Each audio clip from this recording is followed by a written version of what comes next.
Hi, I'm going to be speaking about neoevolution. Neoevolution to me seems to be taking the original theory of evolution and changing it to read survival of our fittest instead of survival of the fittest. If I'm understanding correctly, it's the idea that not too far in the distant future, we'll be given options to alter our human genome as well as our offspring's genome so that it can better suit the society and the environment that they'll be living in. We can choose to be stronger, faster, smarter, more creative, live longer, or all of the above. As Harvey Feinberg stated in his TED Talk, minute 15, second 10, will enable us to adopt super attributes. This makes me think of the film Gattaca, which is heavily based on a future where this is common practice.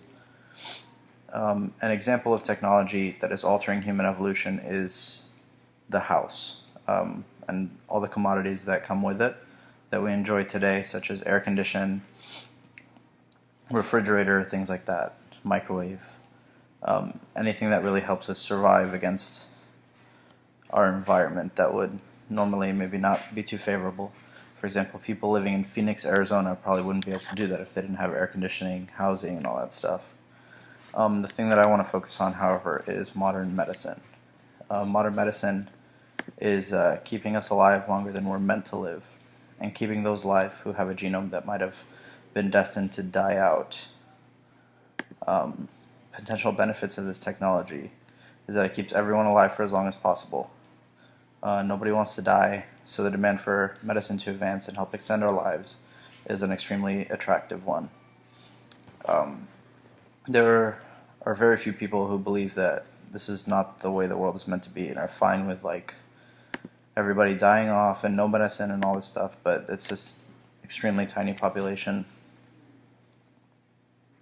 As modern medicine evolves, it's very likely that a future where neoevolution is common practice will exist, and we'll be able to filter out things like cancer risk as well as illnesses like Alzheimer's, mental illnesses, stuff like that, or anything really having to do with DNA anomalies.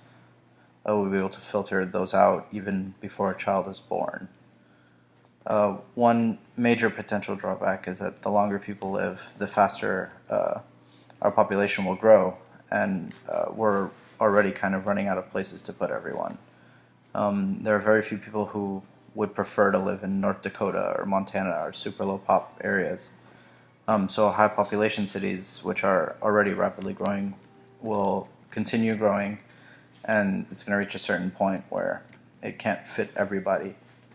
There's also going to be extremely high levels of competition, and since most of society will be enhanced, those who aren't will be weeded out and thrown aside as if they don't serve any purpose to society.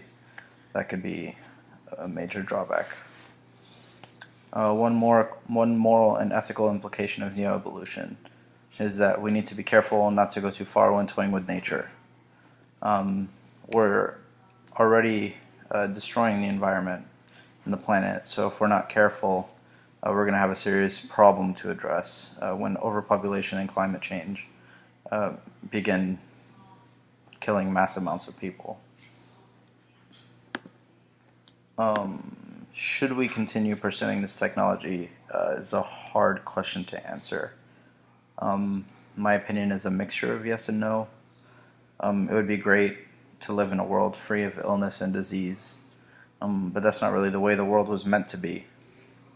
It's not how we as humans came about, and that's not really a healthy way to grow into the next version of humans that we're going to become. Thanks.